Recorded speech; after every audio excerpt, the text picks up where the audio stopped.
Contoh yang kedua, gambarlah grafik fungsi kuadrat Y sama dengan negatif X kuadrat ditambah 6X dikurangi 9.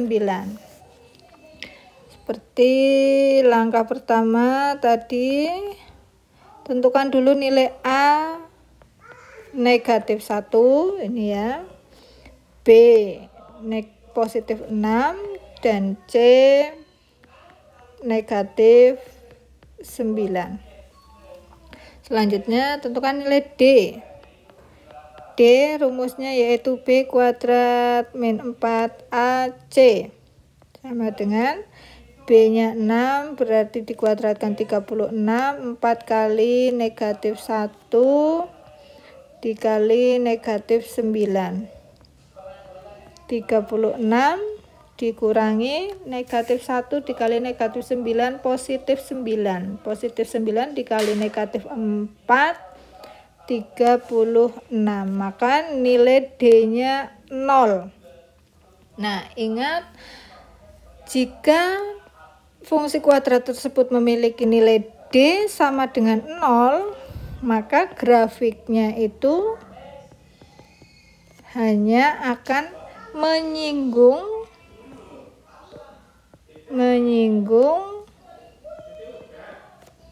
sumbu X. Nah, coba kita lihat.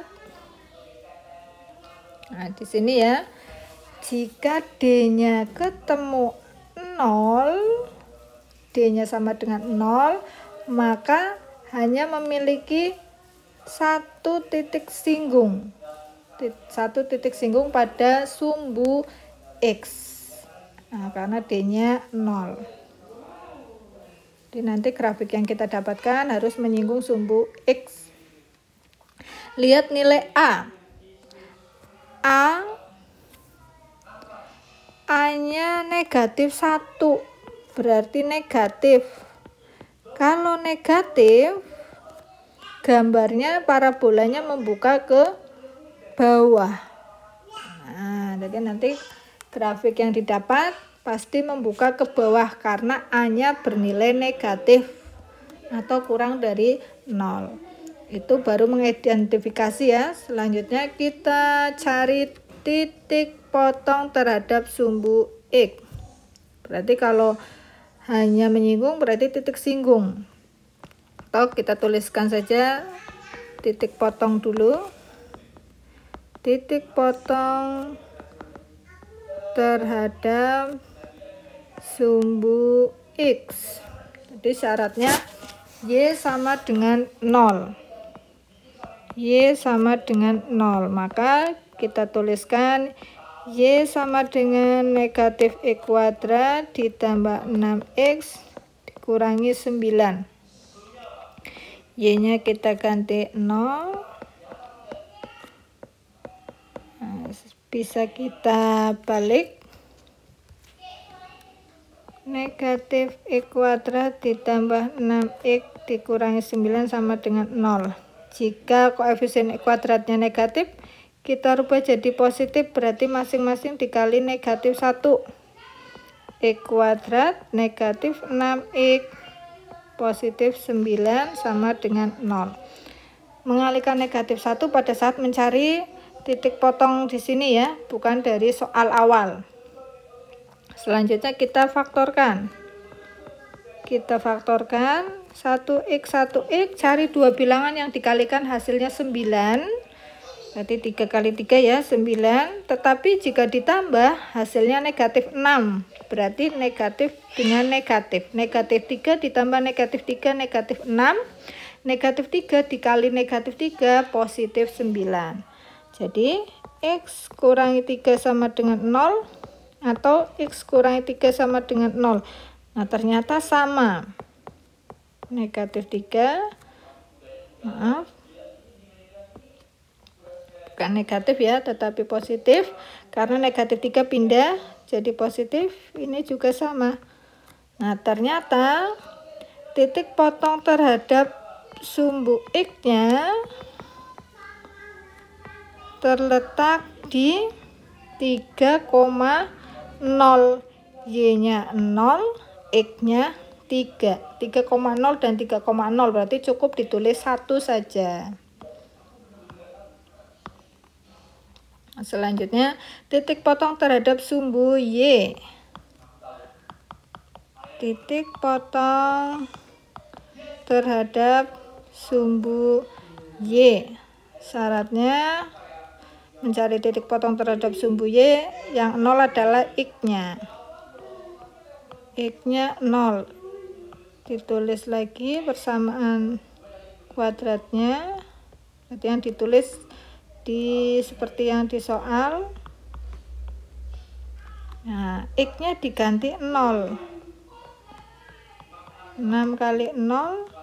Nah, 0 dikurangi 9, yaitu negatif 9. Jadi, titik potong terhadap sumbu Y letaknya di 0,-9. Selanjutnya, mencari sumbu simetri. Sumbu simetri. Nah, rumusnya adalah X sama dengan min B per 2A. Sama dengan negatif B. B-nya 6. Berarti negatif 6. 2 kali A-nya negatif 1. Negatif 6 dibagi negatif 2. Positif 3. Jadi sumbu simetrinya adalah garis X sama dengan 3. Garis X sama dengan 3 itu sejajar dengan sumbu sumbu Y memotong di sumbu X. Selanjutnya yang perlu kita cari adalah titik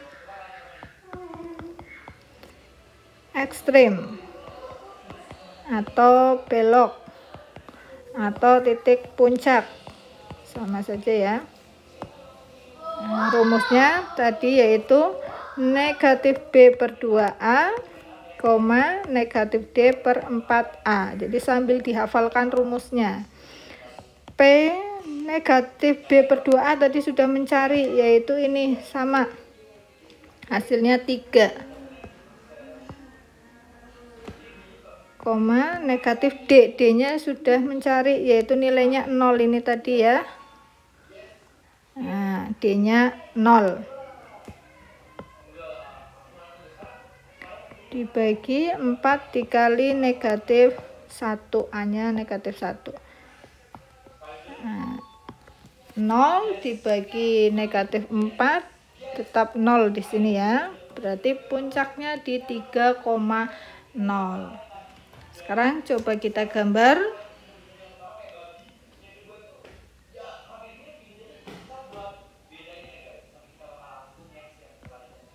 Ada sumbu X, puncaknya titik potongnya di 3,0.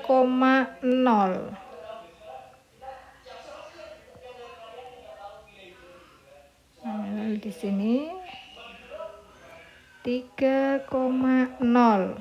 Ini titik potong terhadap sumbu X ya, 3,0. Sekarang titik potong terhadap sumbu Y 0,-9, berarti pada sumbu Y. Nah, berarti 3. Nah, ini 0,-9. Titik potong terhadap sumbu Y. Selain itu ada sumbu simetri. Sumbu simetri garisnya membagi 2, yaitu di X sama dengan 3. Ini kita buat garis yang membagi 2 di X sama dengan 3. Selanjutnya ada lagi titik belok atau puncaknya. Ternyata di sini juga di 3,0. Artinya nanti berarti gambarnya seperti ini. Karena titik beloknya di situ. Memotong di sumbu Y. Nah, ini kalau diteruskan ke sana terus ya. Nah, untuk memperhalus gambar, kita bisa mencari titik lain. Nah, titik lainnya bisa mencari dari 1, 2, 4, ini ya, 4, 5, dan 6. Titik lainnya ini nanti jatuhnya itu di mana Y-nya. Nah, kalau dicari titik lain, ternyata jika X-nya 1, Y-nya ketemu negatif 4. Berarti ada titik grafik tersebut melalui titik 1, negatif 4. 1, negatif 4 itu di sini. Jika X-nya 2, ternyata jika disubstitusikan ke persamaannya, Y-nya ketemu min 1. Berarti 2, negatif 1. 2, negatif 1. Jika 4, negatif 1. Di sini 4, negatif 1. 5, negatif 4. Di sini 6, negatif 9 di sini. Nah, kalau tadi dari yang sudah kita cari titik puncak dan titik potong terhadap sumbu Y. Nah, ini ya titik potong terhadap sumbu Y dan titik puncak serta garis sumbu simetri. Nah, maka garis sumbu simetri ini untuk membagi dua bagian yang sama ini ya. Jadi titik-titik yang sudah kita dapat, kita buat grafiknya. Maka terlihat grafik fungsi kuadrat yang lebih halus. Sesuai tadi di depan kita mengidentifikasi ternyata grafiknya membuka ke bawah, betul ya, membuka ke bawah dan menyinggung sumbu X. Ini menyinggung sumbu X. Menyinggung sumbu X di titik 3,0. Nah, begitu untuk cara